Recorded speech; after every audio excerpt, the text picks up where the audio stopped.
un monsieur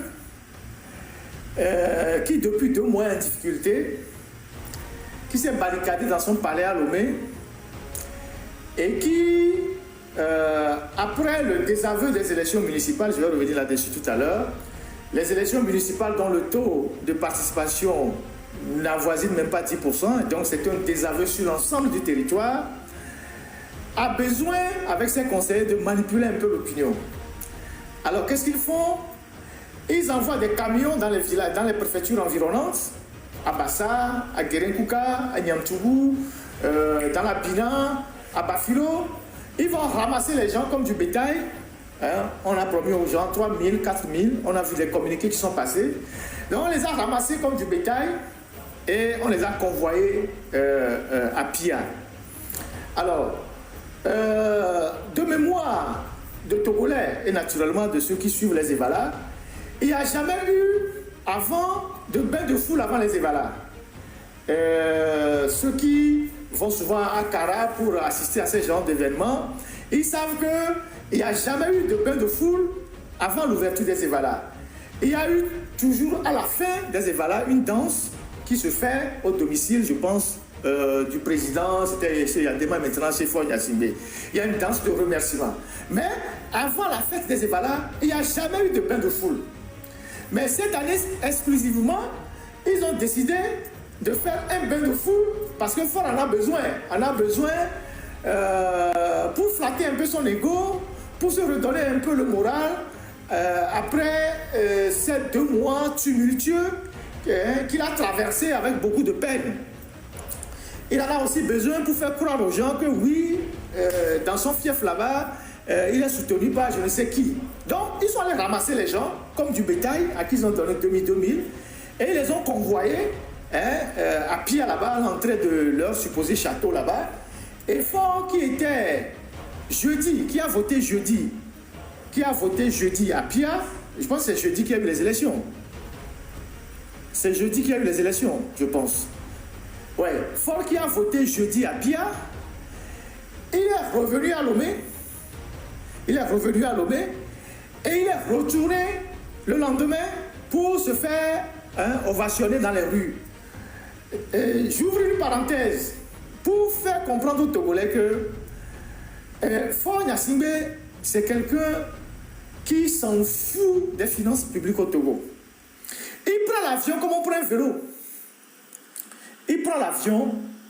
Pour lui, Lomé Niamtougou, c'est comme son palais à Décon. Et pourtant, vous savez que l'avion consomme énormément de carburant, beaucoup de kérosène. Et l'avion consomme énormément, c'est des dépenses énormes pour le budget de l'État. À côté au Ghana, on voit le président ghanéen, pour un pays en difficulté, mais dont les ratios économiques, dont la situation économique est meilleure que le Togo, le Ghana vient de supprimer toutes les dotations en carburant pour les fonctionnaires. J'ai toujours parlé de cette question de bons de carburant pour les fonctionnaires. C'est la période où on distribue les bons de carburant pour les fonctionnaires. À gogo, les maîtresses, les copines, pour que tout le monde monte à Kara. C'est le temps où les gens vont faire, ils vont faire la gabégie, les orgies, tout est possible.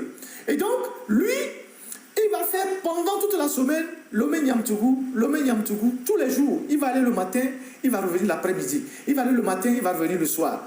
Et vous imaginez ce que cela va consommer comme carburant. Et donc, il est parti voter le jeudi à Pia, il est revenu à Lomé, le samedi ou le vendredi, il est retourné, et c'est quand il est arrivé là-bas qu'on a déversé ces gens-là dans la rue. Le premier constat, c'est que Faure Gnassingbé est chez lui, à quelques mètres de son château, et il est entouré de toute une armée. C'est-à-dire, on a vu des voitures surmontées de fusils automatiques. On a vu des militaires partout avec des armes, ceux qui sont visibles. Ceux qui sont en civil aussi avec des armes partout. Et il y avait une 12-7 qui était derrière le convoi. Chez lui, c'est-à-dire dans son propre village. C'est-à-dire, il y a des chefs d'État qui se promènent en pleine ville. Que ce soit au Ghana, à Cotonou, tout ça. On n'a que 2 ou 3 gardes-corps qui les suivent discrètement. Le mec, il est chez lui. C'est-à-dire, il est à quelques mètres de sa maison. Il est entouré de toute une armée de militaires. Des gens nerveux, avec des fusils. Le visage patibulaire, les lunettes noires, en train de regarder les populations comme je sais pas. Donc, ça, il est chez lui. Et donc, quand tu es obligé de te déplacer avec toute une caserne à côté de ta propre maison, sur le plan de la communication, quand on voit ces images-là, c'est qu'il y a un problème. Ça, c'est la première des choses. Deuxième des choses, vous voyez l'état des maisons qui sont à côté du château de Fort Gnassingbé là. Ça, c'est à quelques mètres de la maison de Fort, qui a ces maisons-là. Et la plupart des maisons sont comme ça. À part quelques villas des voleurs de la République qui ont construit des villas là-bas, la plupart des populations qui sont à Pia, là-bas, là où on a eu le règne du père, 38 ans ou 40 ans, le fils 20 ans, la plupart des gens vivent dans des maisons comme ça. Vous voyez la maison en banco là, vous voyez la tôle.